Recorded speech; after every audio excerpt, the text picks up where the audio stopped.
सुप्रभात बच्चों। आज मैं सुधा अस्थाना 10th क्लास के स्टूडेंट्स के लिए समास विषय लेकर उपस्थित हुई हूँ। आप इसे ध्यान से पढ़ेंगे। सबसे पहले समास की परिभाषा समझिए। समास का शाब्दिक अर्थ है संक्षेप। संक्षेप मतलब छोटा करना। जब दो या दो से अधिक पदों के बीच की विभक्ति या योजक पदों को हटाकर एक संक्षिप्त पद बनाया जाता है तो उस संक्षिप्त पद को ही समास कहा जाता है। योजक मीन्स जोड़ने वाला।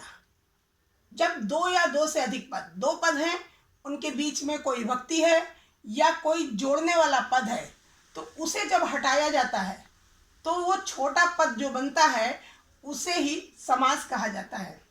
उदाहरण से समझेंगे। जैसे घोड़ा युक्त गाड़ी, युक्त शब्द जो है योजक शब्द है, इसे हटा दिया तो बनता है शब्द घोड़ा गाड़ी। दही में पड़ा हुआ बड़ा,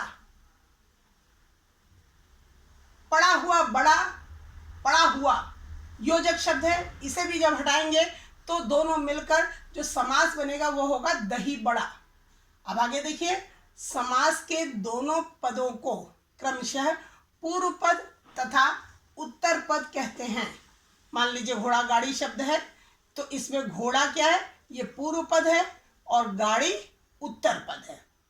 उपर्युक्त उदाहरणों में घोड़ा तथा दही पूर्व पद है जैसा कि मैंने अभी बताया, और गाड़ी तथा बड़ा उत्तर पद है। दोनों को मिलाकर सामासिक पद अथवा समस्त पद बनता है।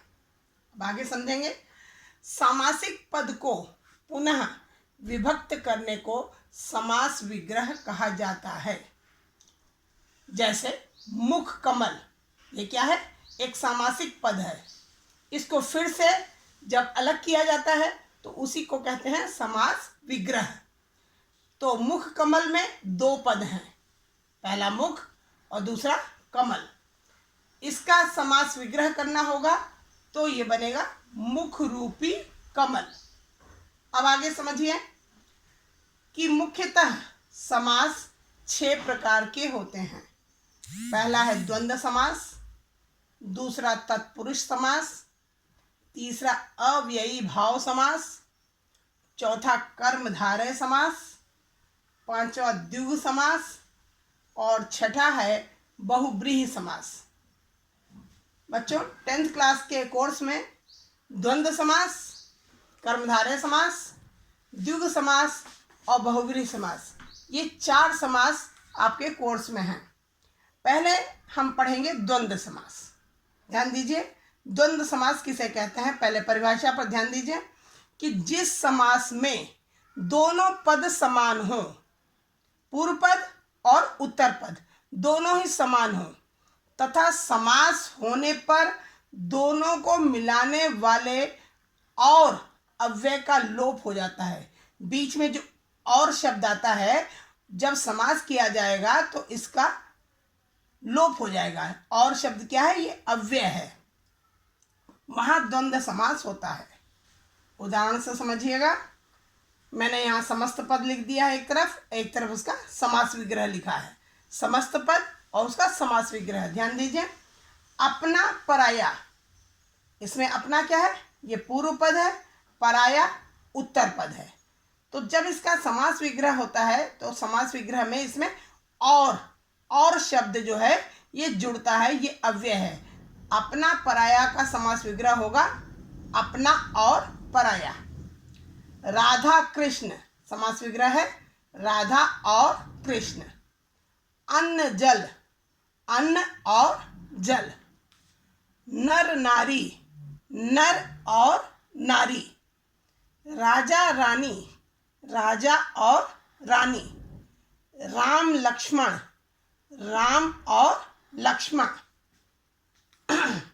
समझ में आ गया बच्चों। तो अगला एक समास और आज हम पढ़ेंगे, द्विगु समास। द्विगु समास की परिभाषा देखिए।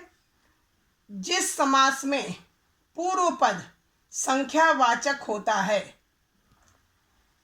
जिस समास में पूर्व पद संख्यावाचक होता है पहले भी बताया कि दो पद होते हैं, एक पूर्व पद और दूसरा उत्तर पद।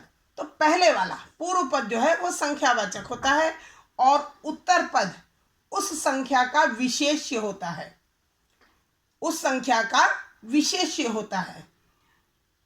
साथ ही समस्त पद समूह का भी ज्ञान कराए।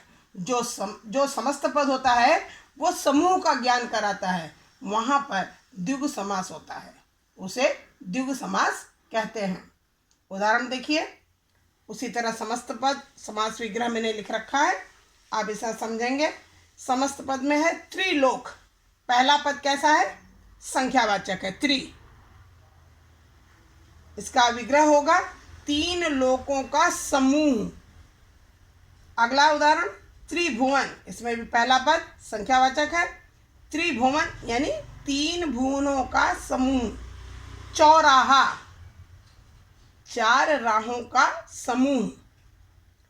नवरत्न, नौ रत्नों का समूह। ये पहला जो नव संख्यावाचक शब्द है वह रत्न की विशेषता बताता है, इसलिए समास विग्रह होगा नौ रत्नों का समूह। त्रिकोण, तीन कोणों का समूह। अष्टाध्यायी, 8 अध्यायों का समूह। इस प्रकार ये क्या है उदाहरण?